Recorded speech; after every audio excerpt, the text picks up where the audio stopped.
2025 comme désormais de mise, les gars de Yaoundé nous ont démontré une fois de plus que le Cameroun est un pays à part, une curiosité mondiale. Quel est cet étranger qui peut rester indifférent devant ce qu'on a tous vécu hier? Aucun. Ils se disent, voilà un pays bizarre.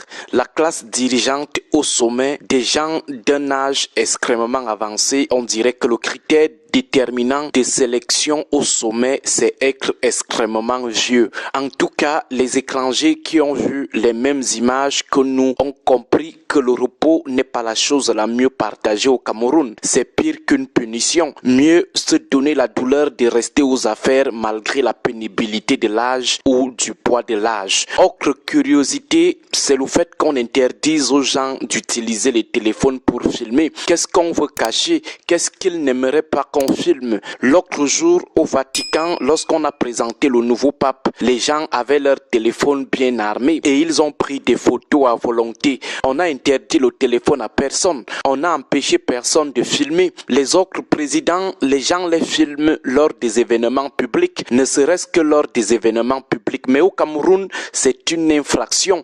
Alors si tout est clair et normal, pourquoi ont-ils peur des téléphones et des appareils photos des citoyens lambda? Ils redoutent quoi au juste? Ils ont peur qu'on filme quoi? Nous imaginons la grosse transpiration des réalisateurs d'hier, le gros combat pour filtrer les images à retransmettre. On comprend pourquoi le DG de la chaîne qui retransmettait le défilé a passé tout son temps à la cabine technique. Il fallait personnellement veiller au grain, très sûr qu'il a compris qu'il risquait gros si jamais ces réalisateurs retransmettaient le genre d'image que le public ne doit pas voir, selon le nouvel évangile communicationnel de l'ogre de 82. Mais bon, le Cameroun reste le Cameroun. Ce modèle de restriction de l'usage des téléphones pourrait inspirer d'autres gouvernements.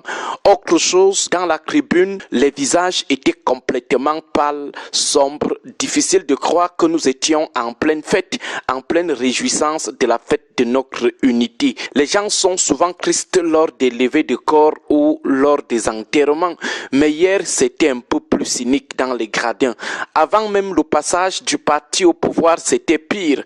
Même lorsque certains applaudissaient, c'était avec la face serrée, comme s'ils forçaient seulement la joie intérieure. Le climat était lugubre, tout le monde avait l'air stressé, tout le monde avait l'air d'être anxieux, les gens étaient nerveux. Un jour de fête, les gens ont des regards hagards. C'était quoi le problème? Qu'est-ce qui n'a pas marché hier? Ils avaient peur de quoi? Qu'est-ce qu'ils redoutaient? Qu'est-ce qui pouvait bien les plonger dans un tel stress? Peut-être un jour, les langues se délieront et nous aurons enfin des esquisses de réponses à nos questions. Peut-être parce qu'ils n'avaient pas moyen d'utiliser leur téléphone, du coup, ils s'ennuyaient. Ça peut aussi être ça la cause. Ou alors, ils sont aussi affectés par la vie chère ou ils sont très affectés par la guerre en Ukraine et en Israël. Très possible. Une autre observation importante, au regard du nombre de temps alloué aux différentes catégories de défilants, on a l'impression que le défilé au Cameroun, c'est seulement la démonstration de forces militaires et politiques. D'un côté, l'exhibition prioritaire de l'appareil sécuritaire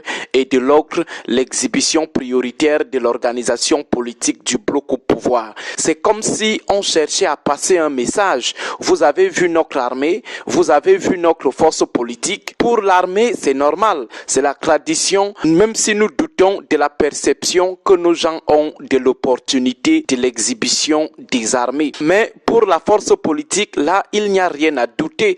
Le message est clair, la propagande politique à outrance, surtout en pleine année électorale. Essayez de faire croire à l'opinion internationale naïve que le parti au pouvoir, c'est un ouragan politique à partir du nombre très excessif de ces défilants. C'est comme si le défilé du 20 mai était en réalité le défilé du RDPC. Ce qui nous étonne, c'est que les leaders de l'opposition se sont adonnés à cœur joie à cette mascarade. Ils se lèvent et applaudissent même. Ils ne voient pas comment le RDPC les utilise pour laisser croire au monde entier que c'est nous les plus nombreux dont notre champion est le plus aimé. Nous allons vous expliquer cela très calmement. On réduit le nombre de carrés des partis d'opposition. Un carré, on ne leur permet pas de défiler aussi en grand nombre. Entre-temps, le RDPC, c'est tous les carrés de l'opposition multipliés par 30. Pour dire quoi à la fin? Pour dire, regardez vous-même votre opposition. Deux tondus, deux pelés, mais le RDPC, regardez, c'est plus qu'une marée humaine. Alors, lorsqu'on va gagner les élections avec un score de 102%, vous avez vous-même regardé le défilé. C'était juste deux tondus, deux pelés, alors que chez nous, c'était la Chine populaire. Le citoyen lambda de Doukoula, qui a également regardé ce défilé, va dire, je voulais voter pour l'opposition, mais ce que j'ai vu à la télé là, face au RDPC, l'opposition, c'est du gâchis. Biya a déjà gagné. En tout cas, la politique, c'est aussi la communication subtile et stratégique. Bref, voilà notre part du 20 mai d'hier à Yaoundé.